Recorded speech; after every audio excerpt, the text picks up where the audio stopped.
I'm Jono Buchanan, and in this video what we're going to do is to look at one key parameter within Logic's Chromaverb plugin, which emulates the kind of behaviour that we're seeing in some of the boutique guitar pedals that are sort of doing the rounds at the moment. Things like Strymon's Big Sky, which are producing these kind of blooming, big, warm clouds of reverb.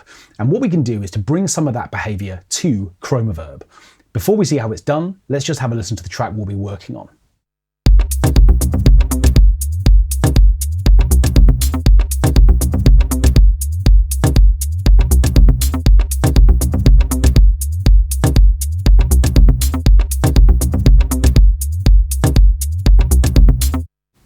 Okay, now the sound we're going to be particularly focusing on is this analog pluck sound, which is coming from Retro Synth. And by itself, it sounds like this.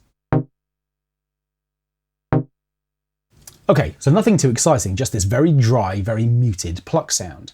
Now what I want to do is to firstly create an auxiliary send to which I'm going to add a reverb. But rather than just adding a reverb straight away, what I actually want to do is to delay the start of that reverb. I want there to be a gap between the dry note and the reverb that comes after it. So before the reverb, what I'm actually going to do is to use a delay. So I'm going to set up the tape delay. I'm going to set it to quarter notes. I'm going to add a little bit of feedback. Now, before we add the reverb, of course, what that means is that the sound now picks up this delay. Okay, good. What I'm going to do is just slightly boost the send level so we get a little bit more of it. Now, by doing this with adding a tape delay first, what that basically means is that I'm offsetting the start of the reverb, which is going to come after it. So I'm going to then come down to the reverb folder, come and find Chromaverb, and again, I'm going to select that. And in particular, what I'm going to do is to just come and choose what I think might be an appropriate kind of style of reverb. I'm going to choose the kind of dark room because I want this slightly moody sound. I'm going to select this particular algorithm, and then what I'm also going to do is just slightly introduce a bit more decay time. So the reverb just lasts a little bit longer. Again, by itself, what that now means is we're going to get the pluck sound, and then we're going to get this delayed reverb.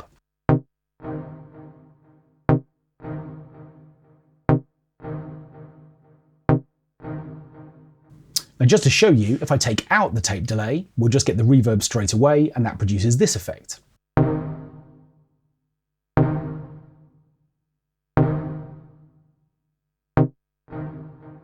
So we get this kind of little answer, which is the reverb.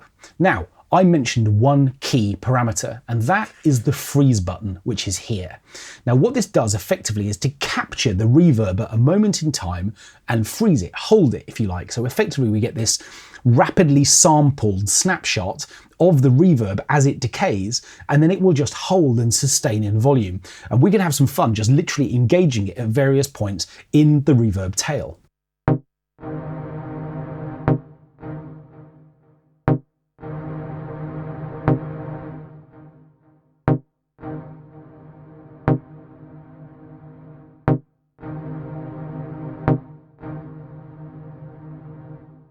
And you can see that if I catch it at the right moment, we get a chance to sort of see the kind of cloud of reverb that Chromaverb produces, just literally holding and just sort of shimmering away, showing us that particular sort of flavour. Okay, so what if I want to bring different freeze values into my project? What I'm obviously going to need to be able to do is to record those or have them become part of my piece. And of course, I can do that if I use automation. So what I'm going to do is to engage the latch mode on the channel where the reverb is being added, which of course is over here on this auxiliary. And what I'm going to do is just simply press play, record a couple of freezes, and then we'll press stop and we'll see how Logic is then going to add that track to our project.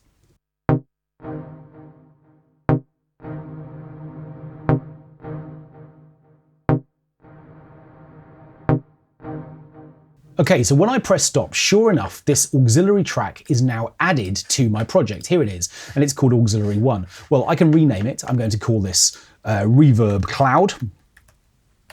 And what I'm going to do is just put it up here, right at the top of my project, above the analog pluck. You can move auxiliary tracks anywhere you like within your project. It's quite useful if you're using more than one to have them up at the top of the arrange page so you can just immediately know that that's where your effects are. What I'm then going to do is to press A, to open up the automation button. I can come into read mode now to read back the automation data that I've written. And what I can then do is to go and find my parameter. Now, I've selected the freeze parameter, so by selecting it here, I have a chance to see how Logic creates that data. And because it's a switch, it's either on or off, as you'd expect, what we have a chance to do is to see either the off position, which is down here at the bottom, or the on position up here at the top. And what I'm then in a position to do is obviously move these nodes around to catch the reverb exactly where I want it. So I'm going to listen back again, maybe just put a loop round this first sort of 4 bars, so I'm in a position to decide exactly where I want it to switch on and off.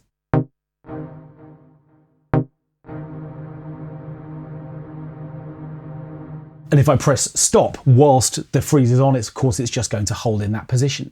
So I know that my pluck sound happens here, which is effectively on the 3rd 16th note of beat 1. And that's true in every bar that I'm using it. And I also know that my delay before the reverb plays back is a quarter note. So it stands to reason that, of course, if my note happens here, the reverb starts at this point here. So if I turn on right at the very beginning of that reverb moment where it first happens, I'm going to get this kind of significant kind of cloud, if you like, of the full spectrum of all of the frequencies that are involved in the Chromaverb.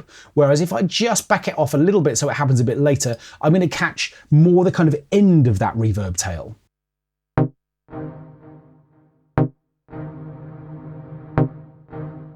So let's experiment with one of each of those. Again, the note happens here, which means that the reverb cloud starts here. So I'll make sure that freeze is on from the moment that reverb is going to begin. So here we've got the sort of back end of the tail of the reverb. These should sound a little different now.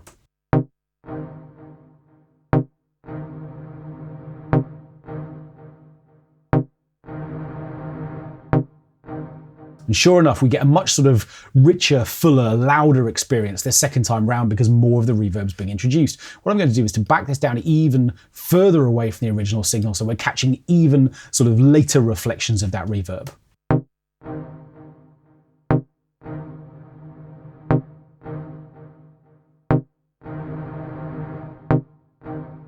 And what we could also do in the second half of the piece is to duplicate these positions so that effectively they're being used both times around. Now I can do that by copying the automation data. I can grab the pencil tool and create a region for this auxiliary track, which is going to last for the first 4 bars of my piece. And what I'm then in a position to do is simply just to copy that region to bar 5, which means that Logic's going to ask me if I want to copy the automation data. I do, and what that's going to do is to take the same settings into bars 5 to 8. Now, that's a nice way of producing different variations of the way that this pluck sound behaves within this sound, within the context of this track, I should say. But what I also want to do is to vary the sound itself feeding the reverb. In other words, the pluck sound at the moment is completely static. The synth sound does the same thing every time this pluck sound plays. If I vary the tone of the pluck, then effectively, as it feeds the reverb, we're going to end up with variation in the kind of tone of the sound and therefore in the tone of the reverb as well. So what I'm going to do is to come down to the pluck sound, open up Retro Synth, and what I'm going to do is to find the envelope routing for the filter. The higher this dial, the brighter the pluck will be at the point that it plays, and the lower this point is, the duller it will be. I'm again going to engage latch mode, this time on Retro Synth itself rather than on the auxiliary track. And what I'm then going to do is to vary the envelope amount. That's going to change the tone, and of course, we'll then hear that reflected in the way that the reverb sounds.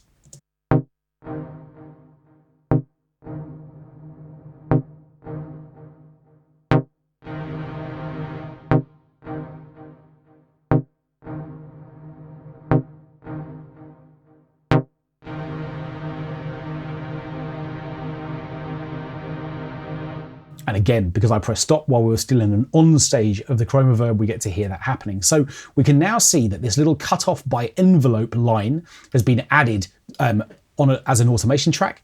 And we can see the kind of way that that shape is just changing with duller first Chromaverb freezes and brighter the second time round. Let's hear it in the context of the track overall.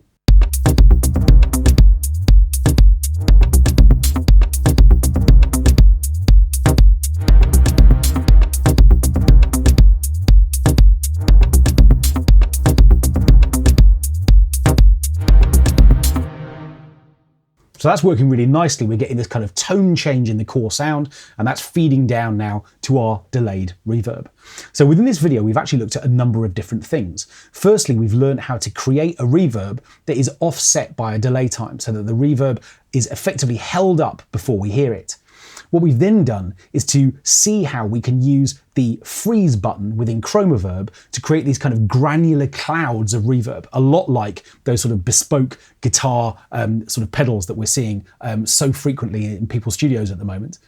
And what we've then done is to also see that if we vary the tone of the sound feeding that reverb, we can create these really interesting kind of clouds of sound which are constantly evolving and changing in different ways. And even though I copied the automation data from bars 1 to 5 through to bars 5 through to 9, of course, effectively what we do is to just simply run that live and create individual versions of our frozen reverb so that they're slightly different every single time. Effectively, we've got even more sort of uniqueness to each time we get this kind of frozen reverb effect.